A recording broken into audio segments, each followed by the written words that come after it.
Welcome to the first of two Legacy Warriors podcasts this week. The first of which we'll be talking about LFA 203, which goes down Thursday night straight out of Las Vegas, Nevada, headlined by a light heavyweight title fight between Koren Satybaldiev going up against Leon Soares. There was a co-main event with Alan Bagoso and Macias Urania originally scheduled, but unfortunately a failed medical from Urania has pulled him out of that matchup. So we got 9 total fights for this LFA 203 card. And yes, I said double header, which means there is a second Legacy Warriors podcast dropping on Friday, which will be talking about the first Cage Warriors card of the year, Cage Warriors 183. Very fun headliner between Liam Gittins and Alessandro Giordano. Look for that on Friday afternoonish. I'll be dropping that as it serves as an appetizer to the UFC 313 card on Saturday. So we're going to be talking about LFA 203, 9 fights to talk about here. Very chalk-heavy card. Not a lot of favorable underdogs. There is one that I got my eye on, but for the most part, outside of 2 fights, or I guess outside of 1 fight, it's pretty much minus 250 favorites or worse.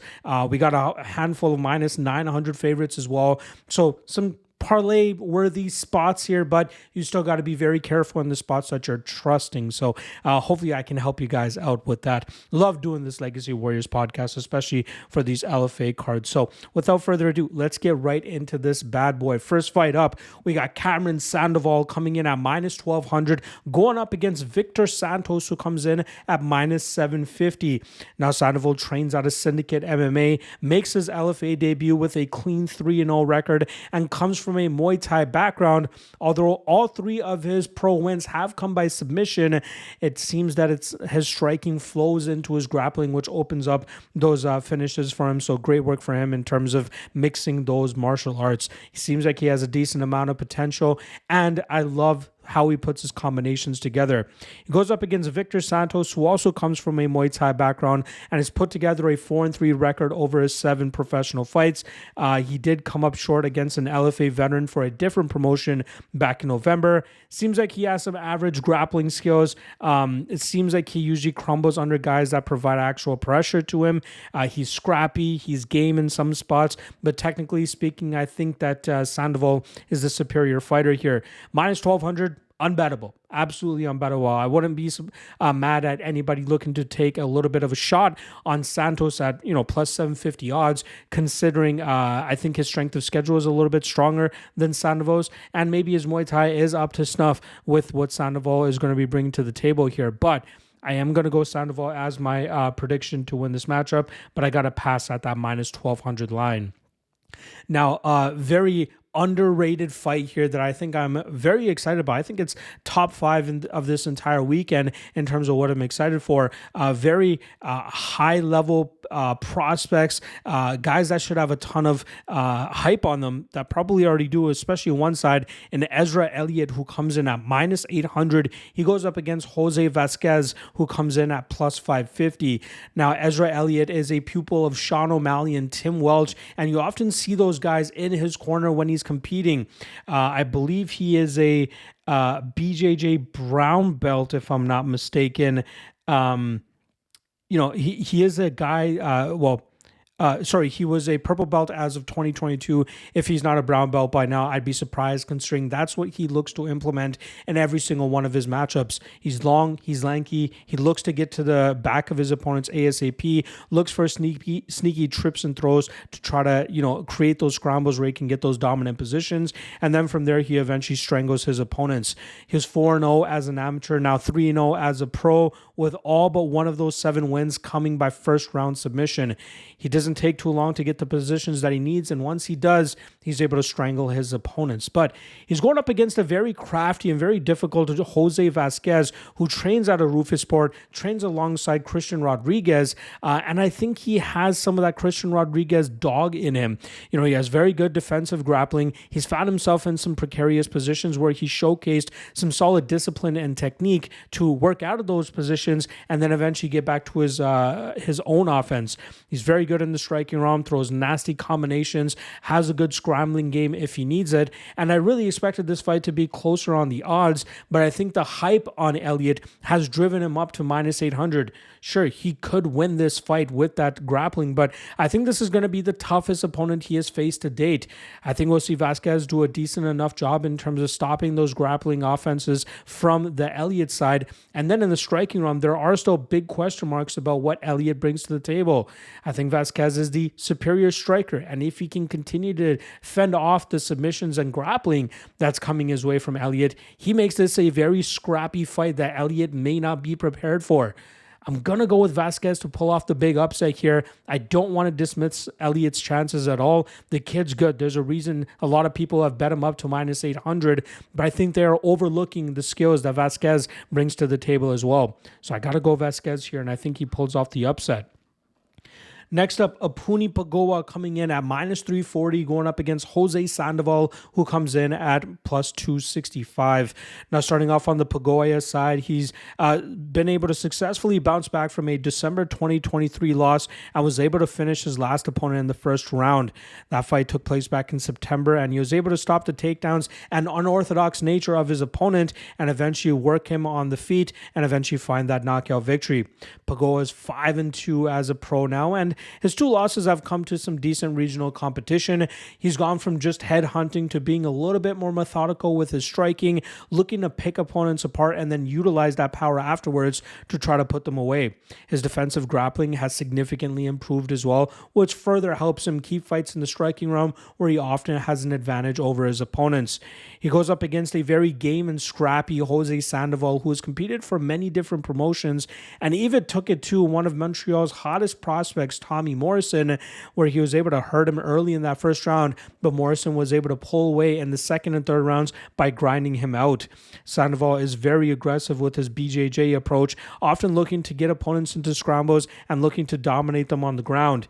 In the striking realm, he leaves a lot of openings to be clipped, but his Mexican durability has helped him out of some bad situations in fights where I see he could possibly have lost by knockout had it not been for his ability to recover and get back into the fight. He's a little bit slow and lackadaisical in the striking realm, but very game in terms of exchanging in the pocket, but I think that's going to play against him here against Pagaoa, as Pagaoa will be the cleaner, faster, and crisper striker, and I believe he'll be able to touch him up down the pipe. Again, Sandoval might be able to land a big shot to put Pagaoa on skates, but I think for the most part, we see Pagaoa touch him up and eventually he probably wins this fight on the scorecards. But again, minus 340, kind of the limit of what I'd pay on a guy like Pagaoa, considering how game and tough Sandoval is as well. But I'll go Pagaoa and Pagaoa by decision. All right, next up, we got Azizbek Temirov coming in at plus 350, minus 450, going up against Daniel Araujo, who comes in at plus 350. Now, Azizbek is actually the brother of Ramazan Temirov, who just won on the UFC card this past weekend over Charles Johnson. And you bet, he fights pretty much exactly how his brother does, cutting a lot of angles, utilizing a lot of lateral footwork, and crashing the pocket with big shots. And that's allowed him to go out there and have a solid 5-0 pro record to showcase a clean pro run so far. Very good takedown defense, does a great job in terms of working off the cage and then getting back to his damage. Even while exiting those clinch moments, he does a great job in terms of landing damage on the exit so that he leaves a little bit of a statement and a punctuation on the end of those scenarios to make it look good for the judges should he end up getting to the judges' scorecards. Trains out of Team Alpha Male as well, getting great work there. He goes up against Daniel Araujo, who comes from a boxing background. 7-1 as a pro boxer, has 50 plus amateur boxing bouts as well. He turned his attention to MMA in mid-2023 and put together a clean 6-0 record. He often outmatches his opponents in the striking realm, and he's faced some decent to below average takedown attempts from his opponents who have been able to take him down, but he has shown some great urgency in terms of working right back to his feet. You just have to wonder how he's going to face or deal with that type of resistance as he continues to take steps up in competition.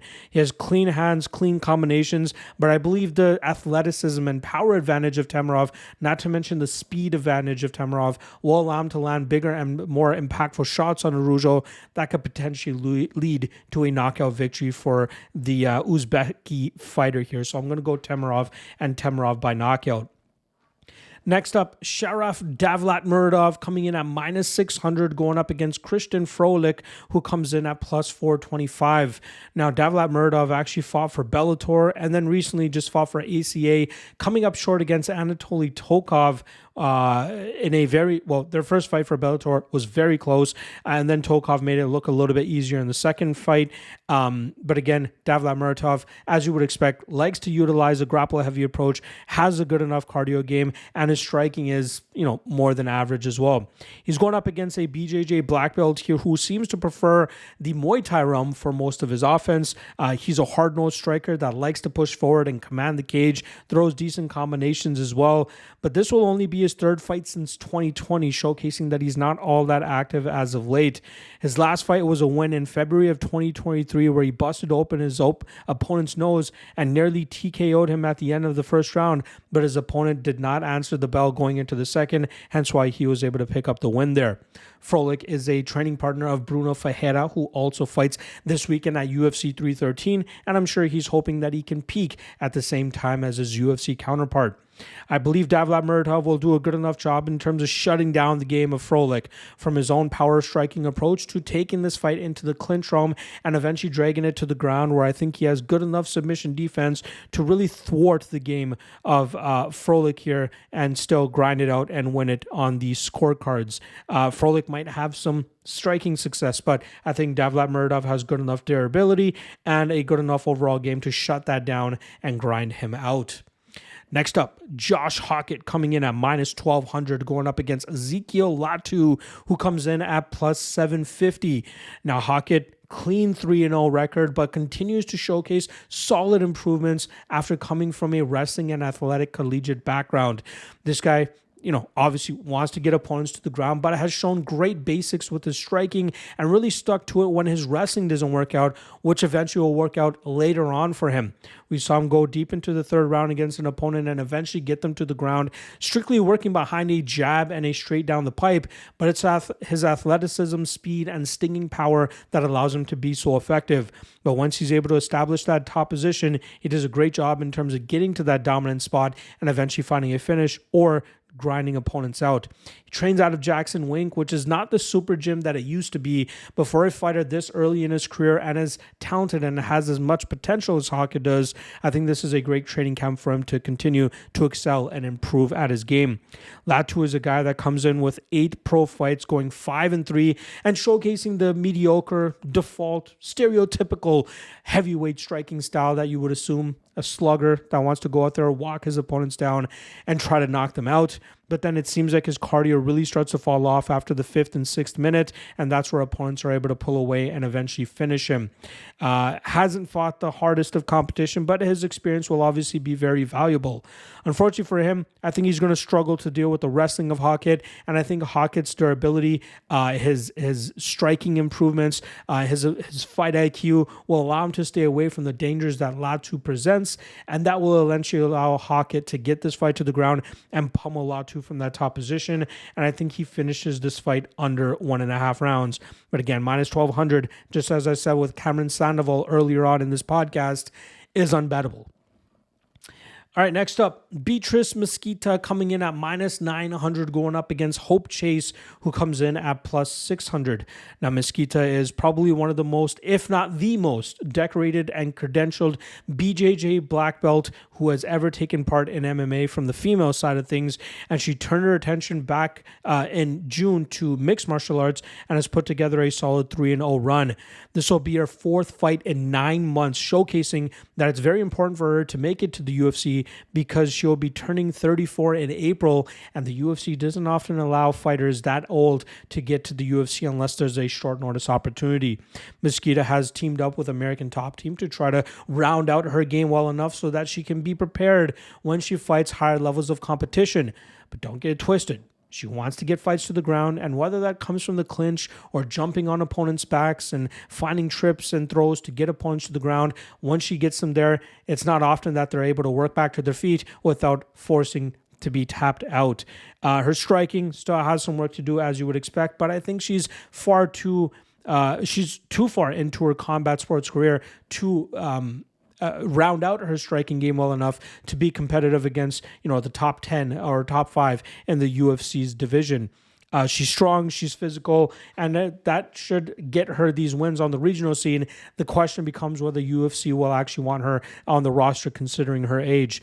She goes up against a very game Hope Chase, who is a BJJ purple belt and has an extensive background in karate. So she might be able to utilize a little bit of speed and footwork to try to stay away from the danger of Mesquita here. But I think it's just in a matter of time before Mesquita is able to grab onto her and get her to the ground.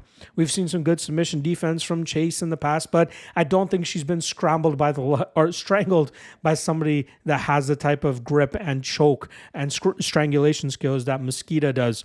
I considered a very small shot on Chase if she hit plus 700, just because, her squirminess, her scrambling ability, her cardio, her striking advantage may be able to cause Mesquita some issues if Mesquita is not able to get a hand on her. But I would rather pass on Mesquita at minus 900 than bet that chalky line. I'm still going to take her to win this fight. I think she eventually gets that submission, but minus 900, not worth it in my opinion. All right.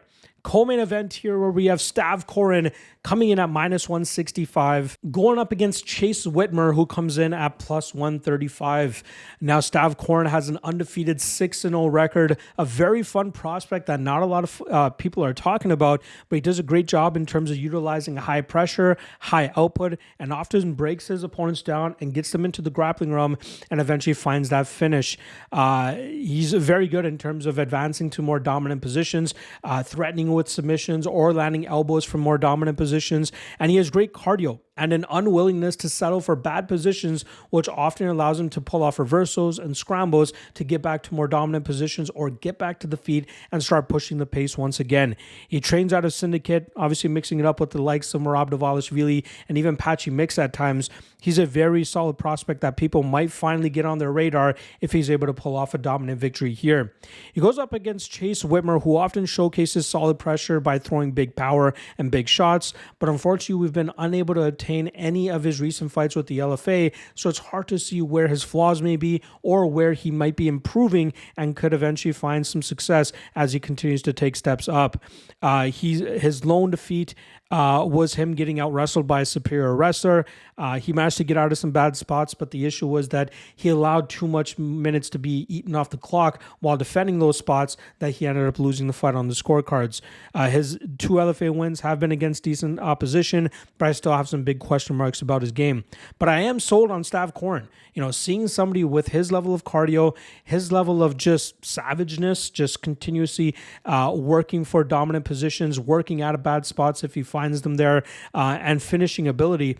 I love what I see from this kid. I like what I see from him here, and I think that this is a spot he could really overwhelm Whitmer, meet him with the pressure that Whitmer normally throws at his opponents, and as long as Koren doesn't have a bad durability issue that I haven't seen as of yet, he should be able to go out there and put that pace on Whitmer and eventually find a finish within 2.5 rounds. So, totals have not been released as of yet, but if we can get plus money on the under 2.5, I would definitely shoot on that here. But I do like Koren even at this minus 165 line.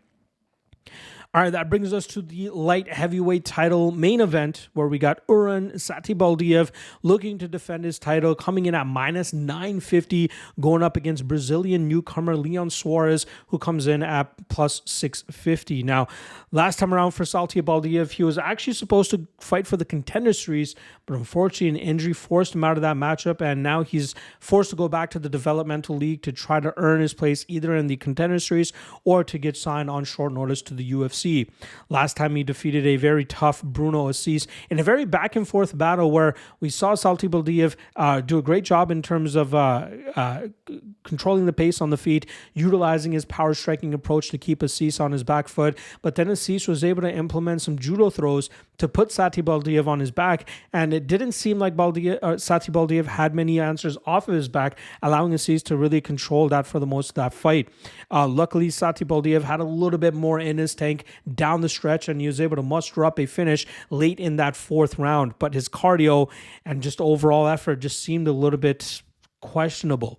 Now he goes up against Leon Soares, who's riding a 3-fight winning streak and being tossed to the top of the heap to challenge for a title in the LFA right away. But I think that's a little bit ill-advised. His lone two defeats have come against the only real resistance he's faced through 11 fights. He fought a 27-20 opponent who had glimpses of success, but that opponent was 41 years old last time around. To me, Soares looks like a bloated middleweight, a guy that looks very uncomfortable on the feet. His grappling is slowly improving, but his takedown defense could use a bit of work. His lack of experience against legit competition will really make him suffer at this level. The record of the opponents he defeated at the time of facing them, besides the 27-20 41-year-old he faced, was 5-5, with only 2 of them having winning records. You can't be fighting an 0-0 fighter in your 11th pro fight, and that's exactly what we saw from Soares. I think Satybaldiev wins, but I don't think Soares provides as much resistance or issues as Bruno Assis did. So I'd kind of be surprised if this fight even reaches past that 3-round mark. I think Satybaldiev walks Soares down, lands those big shots, and puts him away. But if this gets into deep waters, Soares could land some takedowns and make this a little bit sweatier. So I would think twice before parlaying minus 950. I'd be looking more so for the unders if we can get under 2.5. But I think Satybaldiev eventually walks him down, gets him out of there within a round and a half, and ends up defending his title and hopefully getting that Contender Series shot that I believe he deserves. There you guys go. LFA 203 broken down for you guys. Again, I got a ton of great content for UFC 313 dropping all week on the YouTube page, so make sure you guys check that out. Otherwise, I will see you guys Friday afternoon for the Cage Warriors 183 full card breakdown right here on the channel for another Legacy Warriors podcast. Appreciate the love, appreciate the support. Drop a like, drop a subscribe if you haven't already, and I'll see you guys again tomorrow for the Locky 2-step free parlay. Not to mention, I got another cool segment dropping for you guys for UFC 313. Stay tuned. See you guys then. Peace.